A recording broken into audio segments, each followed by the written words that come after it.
pagi hari ini. Mari kita buka dalam firman Tuhan, Mazmur pasal 84, ayat yang ke-6 sampai ayat yang ke-8.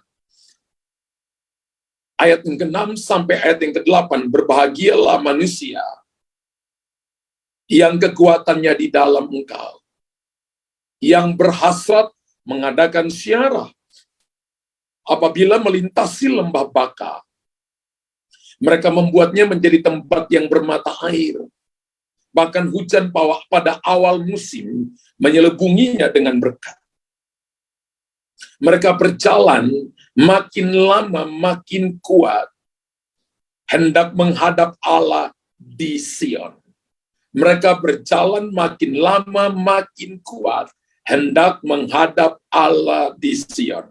Kalau Bapak Ibu baca Mazmur 84 ini, ayat 6 sampai ayat yang ke-8, maka ada sebuah tradisi di dalam kehidupan orang Yahudi atau kehidupan orang Israel pada masa itu sampai masa sekarang, yaitu mereka harus mengadakan ziarah atau sebuah perjalanan untuk pergi ke Yerusalem menyembah Tuhan di sana. Yerusalem itu artinya rumah roti atau rumah daging. Jadi sebenarnya Yerusalem itu roti dan daging itu burger. Firman Allah itu sebenarnya kalau Bapak Ibu baca, lalu jadi rema itu burger bagi Bapak Ibu ya. Puji Tuhan ya.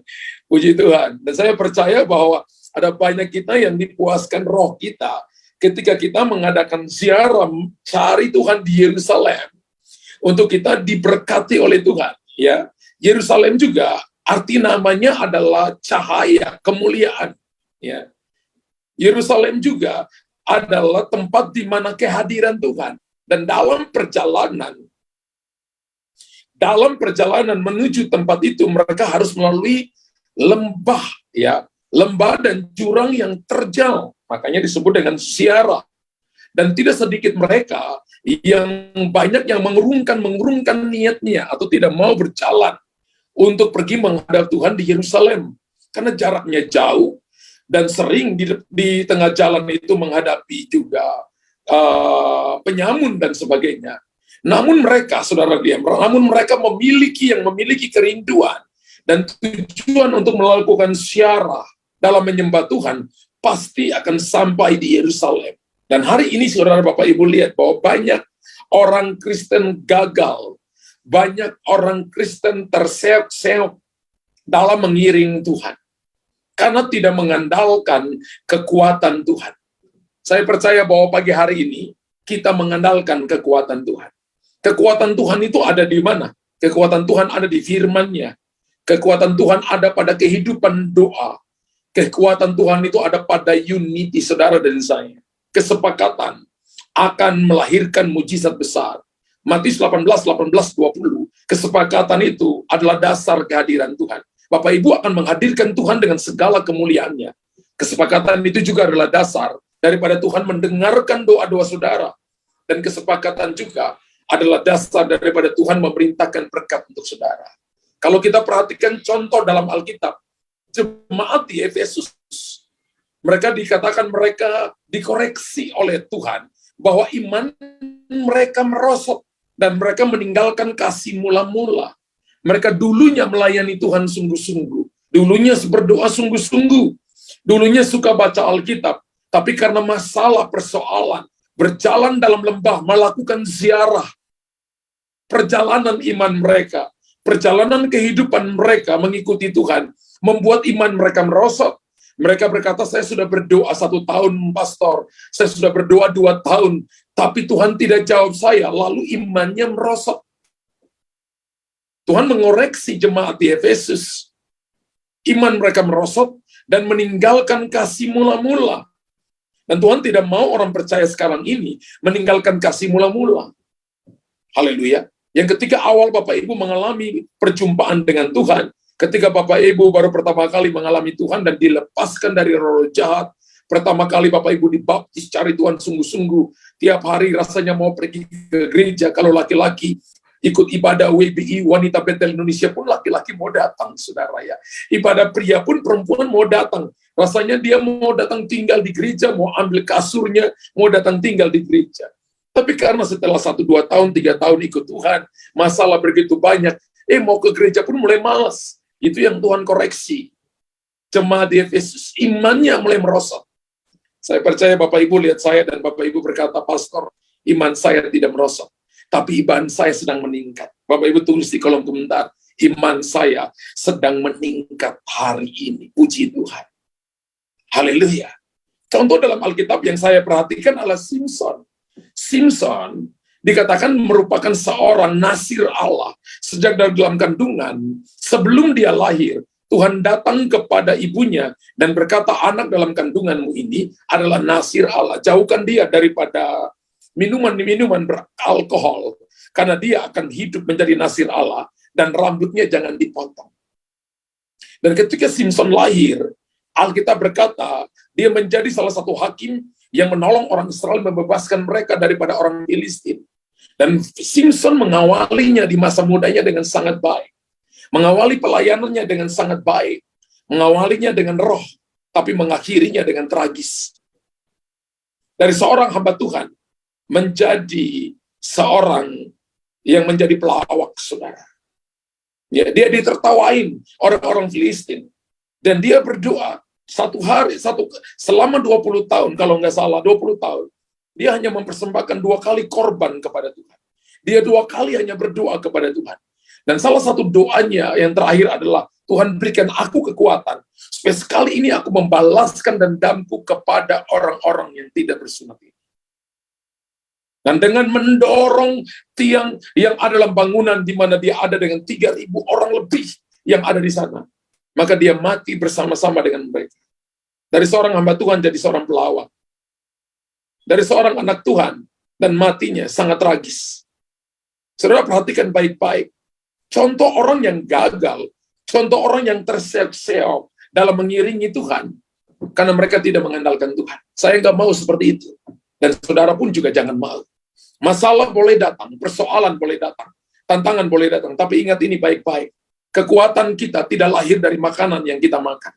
Kekuatan tidak lahir dari kedudukan yang kita punya. Kekuatan kita tidak lahir dari ketenaran nama kita.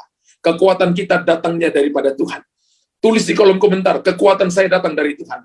Datang daripada firman Tuhan. Datang dari kehidupan doa saya. Doa itu doa pujian, penyembahan, suka ibadah. Dan datang ketika saya punya kehidupan. Contoh orang yang terseok-seok bukan cuma jemaat Efesus, bukan cuma Simson, tapi juga Raja Saul. Raja Saul. Raja Saul, Alkitab katakan ketika Samuel berkata, "Kamu akan jadi manusia lain." Manusia lain artinya dia akan diurapi oleh Tuhan dengan luar biasa. Tapi firman Allah berkata, saat dia mati karena ditikam alias dibunuh oleh musuh. Dan hidupnya dalam kebencian ketika dia tidak taat kepada Tuhan. Hari ini bernyala-nyala, hari ini dia melayani Tuhan, besoknya mundur. Hari ini mengasihi, besoknya membenci orang lain.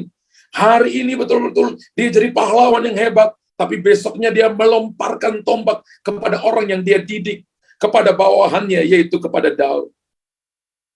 Dia tidak senang ada orang yang melampaui dia.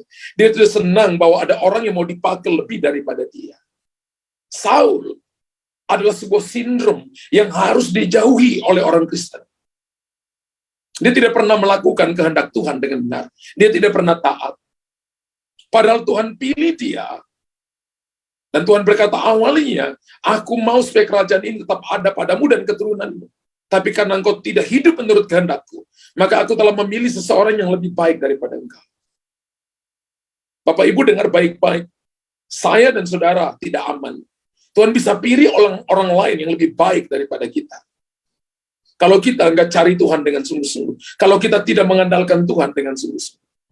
Dan kalau saya mau kasih contoh, ada begitu banyak contoh dalam Alkitab yang memberikan contoh di mana mereka memulainya dengan roh, tapi mengakhirinya dengan daging. Ada yang memulai dengan daging, tapi mengakhirinya dengan roh. Tapi ada yang memulai dengan roh, mengakhirinya juga dengan roh. Saya berdoa Bapak Ibu memulai dengan roh, mengakhirinya juga dengan roh. Selama masih ada nafas dalam kehidupan saudara dan saya, itu berarti ada kesempatan untuk saudara dan saya memiliki kekuatan yang baru oleh Tuhan. Dan saya sangat amat percaya bahwa kekuatan kita tidak datang daripada apa yang bisa disodorkan oleh dunia ini. Tidak bisa apa yang disodorkan oleh apa yang dunia bisa tawarkan kepada kita. Tapi saya percaya kekuatan yang baru, yang dimiliki, yang Tuhan berikan kepada Elia. Tuhan berkatakan, makan roti ini dan minum air ini karena perjalananmu akan jauh. Dia makan roti yang dalamnya ada daging. Lalu Alkitab berkata dia berjalan 40 hari. Saya percaya makanan yang kita makan, 4 sehat, 5 sempurna, 4 jam kemudian, 5 jam kemudian kita lapar lagi. Tapi satu roti yang diberikan malaikat Tuhan kepada Elia, membuat dia berjalan 40 hari. Kekuatan dari firman Tuhan itu unlimited, saudara. Kalau Anda dapat satu firman saja, maka itu akan membawa saudara hidup puluhan tahun, bahkan menjadi berkat bergenerasi dalam hidup saudara. Pertanyaannya begini, bagaimana supaya kita mendapatkan kekuatan baru? Bagaimana supaya kita berjalan semakin lama, semakin kuat bersama dengan Tuhan, dan kita tidak terseok-seok. Kita tidak mengakhirinya dengan daging, kita tidak mengakhirinya dengan tragis, tapi kita mengakhirinya dengan kemuliaan, kita mengakhirinya dengan kemenangan, kita mengakhirinya dengan roh, sehingga orang melihat, dunia melihat, dan Tuhan puji kita sebagai hamba yang baik dan hamba yang setia. Bagaimana caranya supaya Bapak Ibu memiliki kekuatan yang baru? Yang pertama adalah mengandalkan kekuatan Tuhan. Nggak ada yang lain. Ayat yang ke-6 dari Mazmur 84 ayat yang ke-6. Berbahagialah manusia yang kekuatannya di dalam Engkau, yang berhasrat mengadakan ziarah. Wow, ini Mazmur luar biasa. Berbahagialah. Kata berbahagia di sini dipakai kata eser, E-S-H-E-R, ya, eser, ya. Eser itu artinya joyful, happy ending. Ada sebuah usaha bahwa kekuatan saya tidak dari apa yang saya punya, tapi kekuatan saya ketika hidup saya ada di dalam firman, saya ada di dalam Tuhan. Wow, firman Allah berkata begini, bagaimana supaya Bapak Ibu dapat kekuatan baru? Mengandalkan kekuatan Tuhan. Amin. Ketika handphone Bapak Ibu lowbat, maka Bapak Ibu harus charge. Betul? Harus di-charge. Supaya handphone itu bisa berfungsi. Sama juga, kalau Bapak Ibu mau berfungsi, Bapak Ibu bisa melihat semua aplikasi dalam handphone Bapak Ibu, maka kita harus tercharge. Kita harus terkoneksi, kita harus intim dengan Tuhan. Dan kita belajar Bapak Ibu dari seorang yang bernama Kaleb. Kaleb adalah temannya Yosua. Kaleb itu artinya dog. Dog itu bukan, tapi lihat sifatnya. Sifat daripada anjing itu adalah kesetiaan. Kesetiaan dalam Alkitab diterjemahkan dengan faithful. Faithful itu ada faith dan full, penuh iman. Ya. Orang setia itu orang yang penuh iman. Haleluya. Kaleb adalah salah seorang dari 12 pengintai yang diutus Musa untuk mengintai tanah Kanaan. Namun ketika mereka kembali setelah 40 hari, hanya Kaleb dan Yosua yang memiliki hati yang berbeda karena mereka mengandalkan Tuhan. 10 teman yang adalah pemimpin dari kepada 10 suku yang lain berkata, bangsa Kanaan itu punya rumahnya, punya kotanya di kubu-kubu, punya kotanya di bukit-bukit yang tinggi, punya tembok-tembok kotanya sangat tinggi dan sangat tebal. Kita tidak mungkin mengalahkan mereka. Tapi Kaleb dan Yosua berkata begini, bahwa yang menyertai mereka telah meninggalkan mereka, tapi Tuhan menyertai mereka. Mereka sangat percaya kepada Tuhan. Bapak Ibu bisa tahu bahwa Bapak Ibu disertai Tuhan itu dari perkataan yang Bapak Ibu ucapkan. Ketika Bapak Ibu lihat masalah, lihat persoalan, alami keadaan yang tidak enak, dari mulut Bapak Ibu selalu berkata begini, Tuhan menyertaiku. Sekalipun ketika Bapak Ibu katakan itu, keadaan belum berubah. Tapi Bapak Ibu yakin bahwa Tuhan menyertai Bapak Ibu, itu mengandalkan Tuhan. Tapi kalau Bapak Ibu pelin-pelan, itu namanya tidak percaya. Bilang Tuhan menyertai, tapi ketika lihat keadaannya tidak berubah, waduh di mana Tuhan ini? Lalu bersungut-sungut salahkan Tuhan. Itu tidak mengandalkan Tuhan. Itu mengandalkan diri sendiri, itu mengandalkan situasi, dan mengandalkan orang lain. Tuhan nggak mau. Tuhan mau Bapak Ibu dan saya punya kekuatan yang baru dengan cara mengandalkan kekuatan Tuhan. Bilangan 13 ayat yang ke-30. Kita lihat sebuah pandangan yang benar, pandangan yang positif, yang ditunjukkan oleh Kaleb dan Yosua. Bilangan 13 ayat 30 boleh ditunjukkan. Bilangan 13 ayat 30.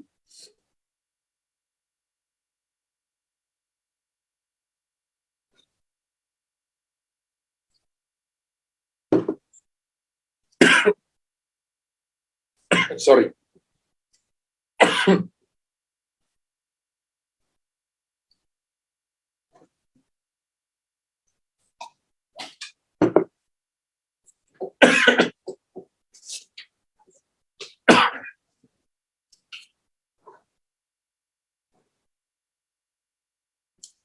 Kemudian Kaleb mencoba menenteramkan hati bangsa itu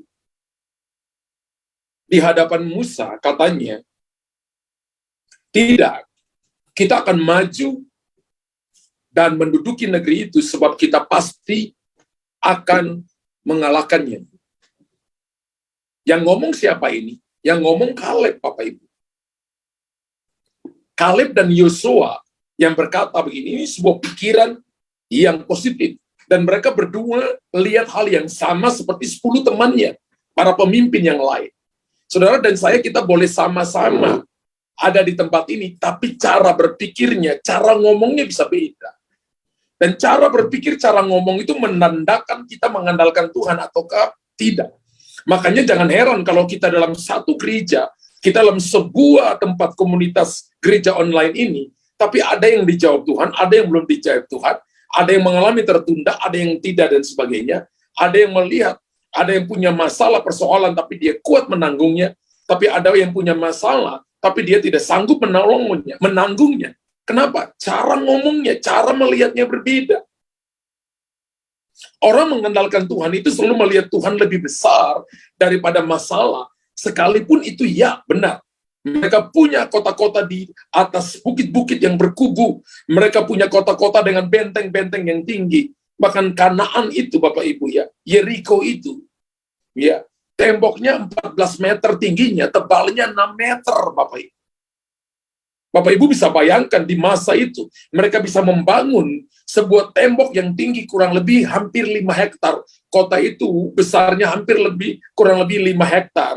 Yang menjadi pintu gerbang masuk ke seluruh Kanaan, dibentengi oleh tembok yang tebal. Tapi Yosua dan Kaleb berkata begini, bahwa Tuhan menyertai mereka. Kaleb tahu bahwa kekuatan Tuhan di atas kekuatan siapapun. Amin. Sehingga ia mengatakan kita akan maju dan menduduki negeri itu. Ketika ada masalah, Bapak Ibu akan berkata, saya akan maju sampai melihat seluruh rancangan rencana Tuhan digenapi atas hidupku. Saya akan maju dan saya akan cari Tuhan sungguh-sungguh dan kita pasti menang. Saya nggak lihat Bapak Ibu tulis amin di situ.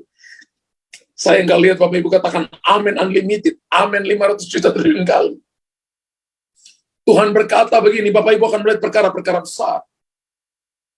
10 temannya berkata, kita tidak akan maju. Kaleb berkata, kita akan maju dan menduduki negeri itu. Sebab kita pasti akan mengalahkannya. Kaleb tidak berkata, semoga kita mengalahkannya. Kata semoga itu selalu mogok dan gagal. Makanya saya nggak senang pakai kata semoga, saudara. Karena semoga itu singkatan selalu mogok dan gagal. Alkitab berkata 2 kata yang kita pakai. Ya atau tidak. Ya, amin atau tidak. Amin artinya Bapak Ibu setuju dengan Tuhan. Tidak artinya Bapak Ibu tidak percaya kepada Tuhan. Sebab kita pasti mengalahkannya. Kita pasti akan mengalahkan. Jadilah pemenang kehidupan Bapak Ibu. Dunia ini adalah tempat kita melatih iman, tempat untuk kita percaya. Ketika Bapak Ibu satu waktu dipanggil pulang oleh Tuhan, sudah nggak ada lagi kesempatan. Bapak Ibu dan saya hanya dapat reward, apakah percaya atau tidak.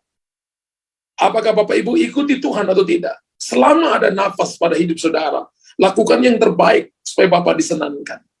Kalau kita lihat Yosua pasal 14 ayat yang ke-10, Alkitab berkata, Yosua 14 ayat yang ke-10. Jadi sekarang, sesungguhnya Tuhan telah memelihara hidupku. Seperti yang dijanjikannya. Yang ngomong siapa? Kaleb ini. Kini sudah 45 tahun lamanya. Ketika diucapkan firman Tuhan itu kepada Musa. Dan selama itu orang Israel mengembara di padang gurun. Jadi sekarang telah berumur 85 tahun aku hari ini. Kalau Bapak Ibu mau jadi kuat, maka kuatlah dengan Tuhan. Kenapa Kaleb berkata, 45 tahun firman Tuhan yang aku dengar dari hamba Musa, sampai hari ini aku masih pegang, dan aku masih kuat sampai hari ini. Aku masih bisa masuk keluar, seperti umurku 40 tahun, masih bisa menyandang pedang untuk mengalahkan para raksasa yang ada di Hebron. Kenapa Kaleb tetap masih kuat? Karena pegang firman Tuhan. Kalau Bapak Ibu mau lihat fisikmu tetap kuat. Kalau mau Bapak Ibu melihat pikiranmu tetap kuat, jiwamu tetap kuat. Jiwa itu ada pikiran, perasaan, kehendak tetap kuat. Maka hal yang pertama yang harus Bapak Ibu lakukan adalah mengandalkan Tuhan. Bangun rohmu. Ketika roh kita kuat, suka akan firman Tuhan, suka akan waktu-waktu doa, waktu-waktu ibadah kita, suka menyembah Tuhan, maka Bapak Ibu akan melihat kita akan jadi orang-orang yang menjadi berkat bagi banyak orang. Ketika seseorang mengandalkan Tuhan, maka kita akan melihat perkara-perkara besar. Setelah 45 tahun kemudian, Alkitab katakan usia Kaleb 85 tahun. Ia mengatakan ia masih memiliki kekuatan yang sama dengan pada waktu ia masih umur 40 tahun ketika ia mendengarkan firman Tuhan itu. Apakah kita lupa kepada firman? Orang yang kuat dengan Tuhan adalah mereka yang selalu ingat firman Tuhan ketika lewati padang gurun, ketika melewati siarah rohani kita. Siarah rohani bukan cuma kita ke Israel. Hidup kita setiap hari ketika buka mata, ketika kita duduk dengar firman. Ini sebuah perjalanan siarah rohani kita. Tapi ada orang yang berjalan dengan mengandalkan kekuatan Tuhan. Tapi ada yang mengandalkan kekuatan sendiri. Ada yang terseok-seok. Ada yang berjalan dengan kegirangan dan mendapatkan sukacita di Yerusalem. Yerusalem itu artinya damai sejahtera, double peace, double damai sejahtera. Di situ ada tempat di mana saudara dan saya dapat firman, makan makanan rohani, dan mendapatkan perkara-perkara yang besar. Anda akan menikmati janji-janji Tuhan. Mari andalkan Tuhan. Andalkan Tuhan dengan Bapak Ibu dan saya. Datang cari Tuhan, dengar firman Tuhan, menghidupi firman Tuhan. Dan Bapak Ibu, pikiranmu selalu ingat firman Tuhan. Mengandalkan Tuhan dalam hidup saudara. Kalau kita lihat Yeremia 17 ayat yang kelima, 6, 7, dan 8 berkata, terkutuklah orang yang mengandalkan kekuatannya sendiri, yang hatinya menjauh daripada Tuhan. Dan akibat dia terkutuk, ayat yang ke-6, tandus, dia seperti hidup di padang tandus, dia seperti hidup di langit yang tertutup, dan tanah yang jadi tembaga. Tidak ada kehidupan sama sekali. Ia akan seperti semak bulus. Kita seperti semak bulus di padang belantara. Ia tidak akan mengalami datangnya keadaan baik. Ia akan tinggal di tanah angus di padang gurun, di negeri padang asin yang tidak berpenduduk. Kalau kita andalkan kekuatan sendiri. Tapi kalau Bapak Ibu andalkan Tuhan, diberkatilah orang yang mengandalkan Tuhan, yang menaruh harapannya pada Tuhan. Mengandalkan Tuhan, mengandalkan kekuatannya, maka Alkitab katakan kita diberkati. Lalu kita diumpamakan seperti pohon yang ditanam di tepi air, yang merambatkan akar-akarnya ke tepi batang air, yang tidak mengalami datangnya panas terik. Wow! Yang daunnya tetap hijau. Orang berkata krisis moneter, tapi bagi orang percaya, krismon bisa berubah menjadi Kristus menolong. Orang berkata, ini resesi, musimnya resesi. Tapi bagi orang-orang percaya mengandalkan Tuhan, resesi sanggup diubah Tuhan menjadi resepsi. Haleluya. Amin. Dan yang tidak mengalami datangnya panas terik, yang daunnya tetap hijau, yang tidak khawatir dalam tahun kering. Amin. Dan yang tidak berhenti menghasilkan buah. Orang berkata resesi, tapi bagi Tuhan itu waktunya untuk anak-anak Tuhan yang mengandalkan Tuhan resepsi. Haleluya. Mengandalkan Tuhan untungnya lebih banyak daripada mengandalkan diri sendiri. Cari Tuhan lebih untung. Dengar firman Tuhan lebih untung. Hafal firman Tuhan lebih untung. Melakukan firman Tuhan lebih untung. Hidupi firman Tuhan lebih untung. Karena Tuhan akan tolong Bapak Ibu di tengah-tengah kekeringan. Pohon Bapak Ibu buahnya tidak pernah kering. Buahnya akan semakin berbuah. Dan orang akan melihat kemuliaan Tuhan dinyatakan untuk Bapak Ibu. Amin. Itu hal yang pertama. Untuk Bapak Ibu tetap kuat, maka andalkan Tuhan. Yang kedua adalah, kita harus memiliki tujuan. Atau Bapak Ibu harus memiliki visi yang jelas. Kalau masuk sebuah gereja, harus tahu bahwa gereja itu memiliki visi jelas. Bapak Ibu lihat, sebelum ibadah mulai, maka dari multimedia menampilkan visi misi, nilai dan ciri-ciri daripada gereja Christ Kingdom Family ini. GBI Christ Kingdom Family. Visi kita adalah menjadikan Yesus tinggal dalam kita. Have Jesus live in us. Menjadikan Yesus tinggal dalam kita. Menjadikan Yesus tinggal dalam kita dengan cara apa? Dengan cara sukakan firman Tuhan. Hafal firman. Jadikan firman itu tinggal dalam kita. Menjadikan seluruh hidup kita dipenuhi oleh kepenuhan Kristus. Kepenuhan firman Tuhan. Menjadikan semua langkah-langkah, langkah kita membangun keluarga, langkah kita dalam kita berbisnis, langkah kita bekerja, dalam langkah kita studi, dalam semua langkah kita, menjadikan firman Tuhan menjadi guidance kita. Alkitab katakan firman-Mu adalah pelita bagi kakiku dan terang bagi jalan-jalanku. Dan orang benar itu berjalan semakin hari, semakin terang hingga rembang tengah hari. Orang benar berjalan itu tidak semakin hari semakin gagal, tapi semakin hari semakin terang. Amin. Berarti kalau yang tidak mau berjalan, maka tidak akan melihat terang semakin terang. Bapak Ibu tidak akan sampai kepada pelabuhan kesukaan. Maka harus memiliki visi. Gereja ini memiliki visi, yaitu visinya adalah menjadikan Yesus tinggal dalam kita. Kalau menjadikan Yesus tinggal pada kita, maka kita tidak menjadikan diri kita idol. Tadi kita jadikan Jesus be the center. Menjadikan Yesus sentral, menjadikan dia be a role model dalam hidup saudara dan saya. Pada ayat yang ke-8 berkata, mereka berjalan makin lama, makin kuat. Dari Mazmur pasal 84, ayat yang ke-8, firman Allah berkata, mereka berjalan makin lama, makin kuat. Sudah berapa lama Anda ikut Tuhan? Sudah 20 tahun? Apakah makin kuat atau makin lemah? Alkitab berkata, mereka yang bersiar secara rohani ini, mereka berjalan makin lama, makin kuat. Hendak menghadap Allah di Sion. Belum sampai di Sion, tapi hendak menghadap Allah di Sion. Tapi mereka memiliki tujuan, visinya jelas. Visinya adalah menghadap Allah. Visinya adalah menjadikan Yesus tinggal dalam saudara. Dan visi daripada gereja GBI Christ Kingdom Family adalah peace. P itu adalah planting the churches, yaitu menanam gereja-gereja baru. E itu adalah educated the next generation.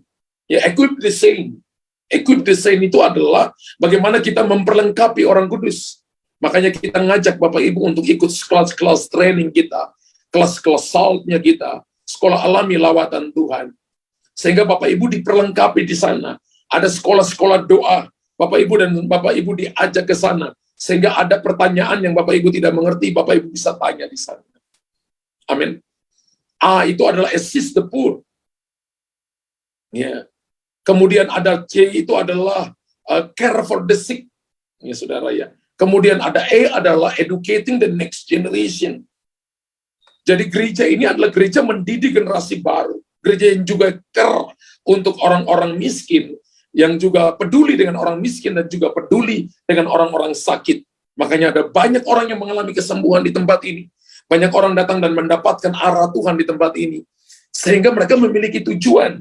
Berkali-kali Bapak Ibu dengarkan saya katakan, orang yang tidak tahu tujuan hidupnya, dia akan sampai kemana-mana. Tapi ketika kita tahu tujuan hidupnya, badai datang, ketika kita naik pesawat, ada angin. Tapi karena pilotnya tahu tujuan hidupnya, kita tahu bahwa kita akan sampai ke kota yang kita tuju. Kita bisa tidur dengan nyenyak, dan ketika pilot berkata sebentar lagi akan landing, dan kita akan landing dengan selamat, dan Bapak Ibu akan melihat bahwa kita akan bersuka cita dengan orang-orang yang kita kasih. Bapak Ibu berpikirlah bahwa Tuhan sedang bawa kita kepada perkara-perkara besar. Dan tujuan kita jelas, yaitu kita menjadi serupa dengan Tuhan. Tujuan kita adalah nanti kita akan hidup bersama-sama dengan Tuhan di sorga. Amin. Karena itu tujuan yang jelas, Bapak Ibu. Maka tidak menghiraukan jalan ke sana. Mungkin jalan itu adalah jalan yang terjal, jalan-jalan yang sempit, jalan-jalan yang penuh padan gurun, penuh dengan ular, penuh dengan penyamun. Bapak Ibu tidak hiraukan itu. Karena Bapak Ibu punya tujuan yang jelas. Amsal 29 ayat 18 berkata begini. Jika tidak ada wahyu, menjadi liarlah rakyat. Jika tidak ada visi, terjemahan Alkitab King James berkata, jika tidak ada visi, menjadi liarlah rakyat. Terjemahan LAI atau terjemahan baru berkata, bila tidak ada wahyu, menjadi liarlah rakyat. Where there is no vision. Jika tidak ada visi, menjadi liarlah rakyat. Yeah. The people perish. Wow. Alkitab berkata, jika Bapak Ibu punya vision, maka Bapak Ibu akan berjalan sampai di tujuan. Berkali-kali Bapak Ibu dengarkan saya katakan, bahwa ketika kita mau kemana, kita harus tahu visinya jelas atau tidak. Kalau visinya tidak jelas, maka kita akan sampai di tempat yang Bapak Ibu tidak tahu mau kemana. Kita akan sampai di tempat yang membingungkan Bapak Ibu. Contoh, Yusuf, dia ditakuti oleh saudara-saudaranya, bukan karena posturnya yang besar, bukan karena dia jago berkelahi, tidak. Dia ditakuti oleh saudara-saudaranya, karena ia memiliki visi yang besar. Visi besar adalah Tuhan pakai dia dengan karunia bermimpi. Dia bermimpi bahwa 11 berkas gandum. Dia bermimpi bahwa bulan, bintang, dan matahari sujud menyembah kepadanya. Dan ketika dia menceritakan kepada saudaranya, mereka membenci dia. Salah satu mereka membenci dia karena mereka takut kepadanya. Lalu mereka menjual dia kepada orang-orang Ismail. Dan kemudian Potifar membeli dia di pasar budak dan menjadikan dia orang kepercayaan di rumahnya. Dari situlah mimpi-mimpinya digenapi. Dan Alkitab berkata, ketika kita lihat satu waktu nanti, ketika orang Israel, 70 keluarga termasuk Yakub bersama dengan ke-11 saudaranya datang ke Mesir, maka Yusuf memelihara mereka karena dia sudah jadi Perdana Menteri di sana. Seluruh mimpi-mimpinya tergenapi. 13 tahun dia mengalami keadaan buruk, tapi mimpinya itu tidak pernah hilang daripada dia. Hari ini kalau Tuhan kasih Bapak Ibu firman, dan Bapak Ibu mengalami keadaan-keadaan yang rasanya nggak enak, apakah firman itu masih ada di hati saudara? Apakah firman itu masih ada di pikiran saudara? Apakah matamu masih tertuju kepada Tuhan seperti yang dilakukan oleh Yusuf? Bapak Ibu tahu bahwa persoalan masalah tidak dapat membatalkan impian orang-orang besar yang mengandalkan Tuhan. Tidak dapat membatalkan, tidak dapat menghalangi orang-orang besar, orang-orang hebat yang dilatih oleh Tuhan. Masalah persoalan bagi saya itu adalah kendaraan yang akan membawa kita sampai kepada tujuan. Yusuf dibawa sampai kepada tujuan melalui masalah yang dia alami selama 13 tahun. Tuhan tidak pernah meninggalkan dia. Potifar berkata, ia disertai Tuhan. Kepala penjara berkata, ia disertai Tuhan. Firaun berkata, ia disertai Tuhan. Selama hidupnya ia disertai Tuhan. Karena ia membiarkan firman Tuhan tinggal dalam dirinya. Ketika Bapak Ibu membiarkan firman tinggal dalam hidup saudara, membiarkan Tuhan firman tinggal dalam pikiran Bapak Ibu, maka tantangan rintangan bukan halangan. Tapi tantangan rintangan, siapa tahu itu menjadikan saudara dan saya, menjadi bagi kita kendaraan untuk melemparkan kita lebih cepat kepada tujuan, untuk membawa kita sampai kepada tujuan lebih cepat, sehingga orang melihat kekuatan yang baru Tuhan berikan kepada saudara. Demikian, tidak ada yang mustahil untuk kita meraih keberhasilan. Tidak ada yang mustahil untuk kita meraih kesuksesan serta tujuan Allah, yaitu untuk kita kumpul bersama-sama dengan Tuhan di sorga, untuk kita bisa menjadi berkat bagi banyak orang selama kita hidup di muka bumi ini. Supaya orang berkata bahwa Tuhan menyertai kita. Bapak Ibu tulis di kolom komentar, Tuhan menyertai saya, Tuhan mendampingi saya, dan saya akan menikmati janji-janji Tuhan dalam hidup saya. Berapa banyak Bapak Ibu yang berkata, Tuhan menyertai saya diberkati Tuhan pagi hari. Tulis di kolom komentar, saya diberkati Tuhan di pagi hari ini. Haleluya. Haleluya. Bapa di sorga, hamba sudah menyampaikan isi hatimu. Dan aku percaya firman-Mu ya dan amin. Aku percaya firman-Mu berkuasa. Firman-Mu tertanam dalam setiap hati kami. Seperti yang dilakukan oleh Kaleb dan Yosua. Demikian kami menyimpan firman-Mu. Kami tidak mau jadi jemaat di Efesus. Kami tidak mau jadi jemaat seperti Simpson. Kami tidak mau punya sindrom Simpson. Kami tidak juga mau punya sindrom Saul. Tapi kami mau seperti Kaleb dan Yosua yang mau belajar di hadapan-Mu. Sehingga seperti apa yang dikatakan oleh Yosua dalam Yosua 24 ayat 14. As for me and my house, we will serve the Lord. Tetapi aku dan seisi keluargaku, kami akan tetap melayani Tuhan. Kami akan melihat perkara-perkara besar. Dan biarlah firman Tuhan ini tertanam dalam setiap hati kami. Menjadikan itu kekuatan bagi kami. Sehingga kami peroleh kekuatan yang baru. Menjadi pemenang kehidupan. Supaya orang melihat bahwa kami disertai oleh Tuhan. Keberhasilan mendampingi kami. Menyertai kami. Karena Tuhan ada dalam kami. Hamba berdoa dalam nama Yesus Tuhan. Haleluya.